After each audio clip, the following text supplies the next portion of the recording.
kagabi eh. Nakalusot po ba? So, isa pong kagalakan po sa amin ang makapiling po kayo sa umagang ito. Magandang umaga sa inyo lahat. At kumusta po kayong lahat? Kami po ay natutuwa dahil sa talagang lumalago po tayong lahat. At nakita ko po na karamihan po sa lumalagong church talaga nag-G12. Kaya tayo nag-increase, dumadami. At sa bibiglat din po ay halos nag-i-increase na rin po konti-unti. At tayo po lahat ay pagpapalaya ng Panginoon. Amen po ba? Yes. Tayo po ba'y nakahanda na sa salita ng Panginoon?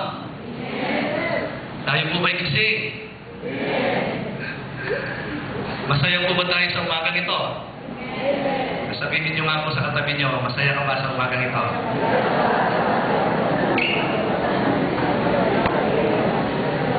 So kung kayo po ay may mga Bible, nais ko na pong umpisahan ang ating pong mensahe.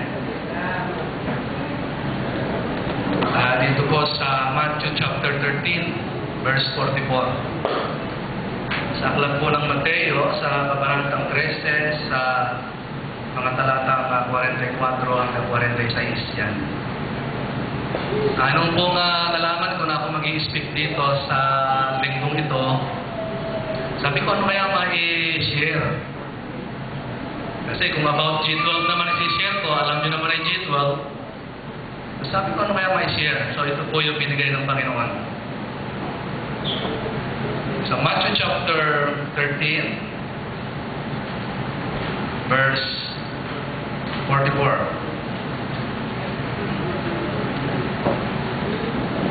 Nakita na po ba natin?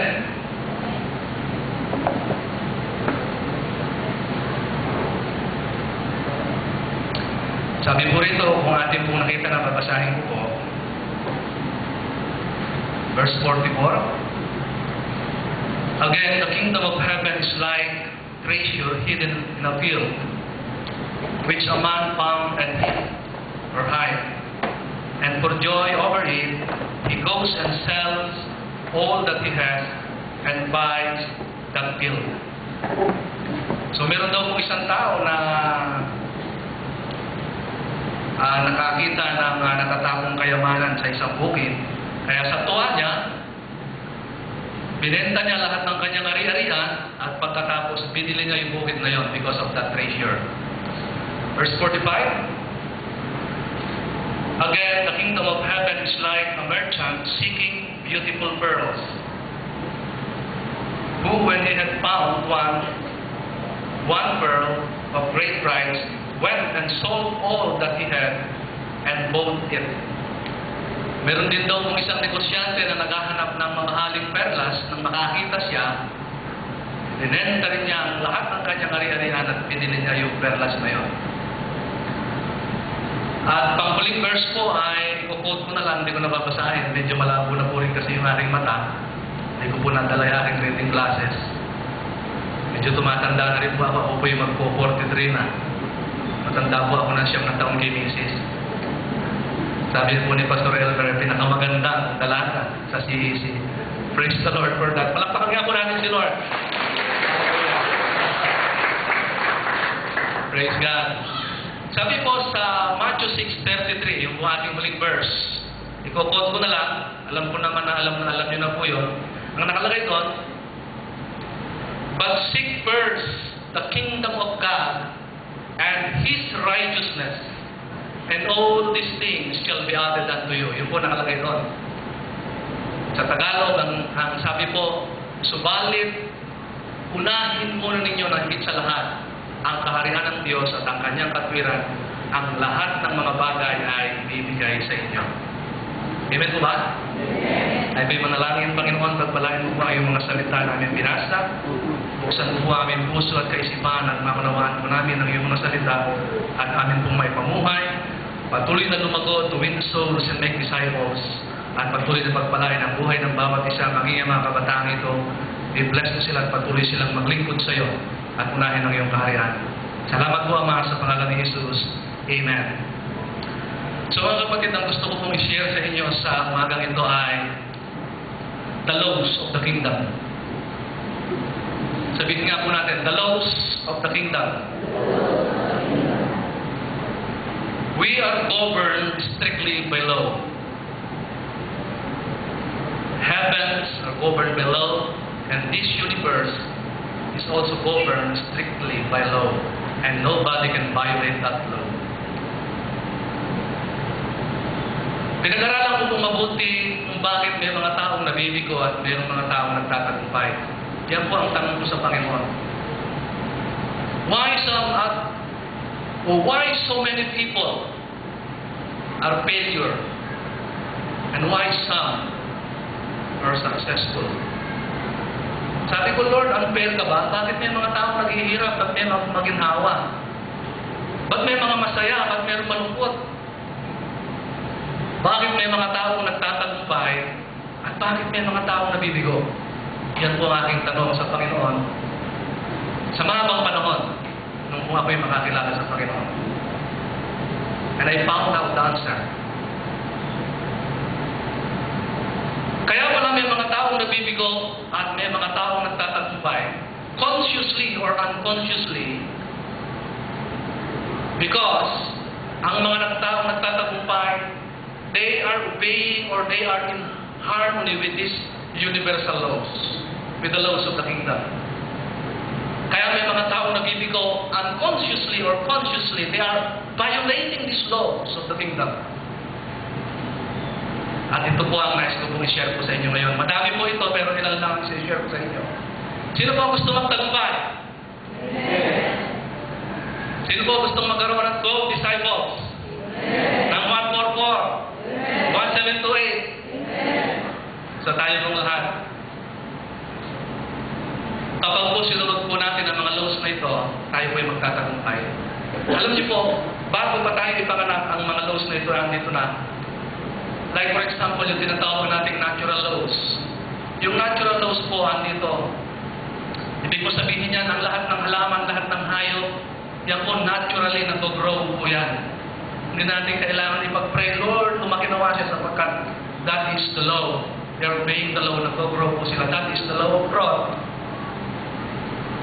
Meron pong law of gravity na kung saan, kung tayo po'y lulundag mula sa ika-4 na palapag, babagsak tayo sa lupa, hihigupin tayo ng magneto ng lupa. That is the law of gravity. And nobody can violate that law. Kahit banal ka, kahit unbeliever ka, kahit believer ka, hindi po natin pwedeng i-violate yung mga law po na yan. Amen po ba? So, ang i-share po sa inyo ngayon is the laws of the kingdom. Ito po yung tinatawag na God's system o God's principles. Alam niyo po nung pong si Mrs. saka po si PJ, ang aming anak, ay nag-oath taking nung sila ay maging British citizen. Ako po ay kasama bilang witness po nila. At sila po ay naging citizens of the kingdom, of the United Kingdom. Malaki po ang pagkakahawig ng mga patakaran sa United Kingdom saka sa Kingdom of God. Alam niyo po, nung mag-out taking po sila, very special po ang treatment nila kesa sa amin ng mga witnesses lang. Meron po siguro silang kulang 20 na nag-out taking at bawat pamilya kasama ng mga witness, higit naman kami 20. Kaya ako po'y nagsisi, dapat pala sabi ko ako ay nag-apply na rin ng citizenship, parang special treatment na rin ako. Napansin ko po, nagpadala ang Queen ng representative at nangangako sa lahat sa kanila na ngayon that you are now citizens of the kingdom, if you obey the laws of this kingdom, the United Kingdom, the king or the queen and the kingdom is responsible for you to provide all your needs, your works, your allowances, and almost everything. If you are faithful to this kingdom, yun po ang sinabi sa kanila. Amen po ba? Kaya ngayon po sila po citizen na ron, kapag po meron pong 5 nag-apply sa trabaho, sigurado pong matatanggap yung pong citizen. Sila po ang priority. Pag meron pong nag-request, ang sigurado pong pagbibigyan yung pong citizen. Because they are citizen of the kingdom. Si PJ po, meron po siyang allowance from the government. Pabili po niya ng gata sa kanang damit. At ang kanya pong pag-aaral ay sinasagot ng kingdom. At pag namatapos po siya mag-aaral, bibigyan po siya ng allowance para po siya maghanap ng trabaho. The same in the kingdom of God. Amen to ba? Amen to ba? Amen. Are you still there? Nagagget ko ba natin point? If you obey the laws of the kingdom, ang promise ng Panginoon, if you seek first His kingdom, sabihin niya po natin kingdom, and His righteousness, all these things shall be added unto you. Ang sabi po doon sa verse 32, huwag kayong mag-alala sa inyong kakanin, sa inyong iinumin, sa inyong darapin, sapagkat yan ang kinahumalingan ng mga wala pang pananampalataya sa Diyos. Subalit kayo ng mga Kristiyano, sabi ng Panginoong Hesus, seek first the kingdom.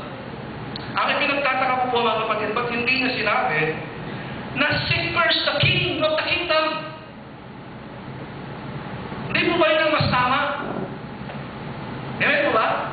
Pero ang sabi niya, seek first the kingdom of God. Ang ibig kong sabihin niya, we have to know the laws of the kingdom because we cannot find the king without seeking the kingdom first because the king is living inside the kingdom. Amen po ba? Amen. So ito po ang number 1 na laws of the kingdom. Number 1 po is the law of cause and effect. The law of cause and effect. The law of cause and effect means for every effect, there is a cause. Amen po ba? For every fruit, there is a root. For every harvest, there is a seed. Amen po ba? Amen. Lahat ng bagay ay mayroong dahilan. Specifically. If you don't want your situation now, all you have to do is to change the root cause. Amen? If you have a negative feelings today, that is because you have a negative thoughts. Amen po ba? The cause is our mind. Sapagkat ang ating pong emotion ay nanggagaling sa ating isipan. Pansinin po natin, pag nanood tayo ng TV at nakakatawa yung palabas, ano po nangyayari?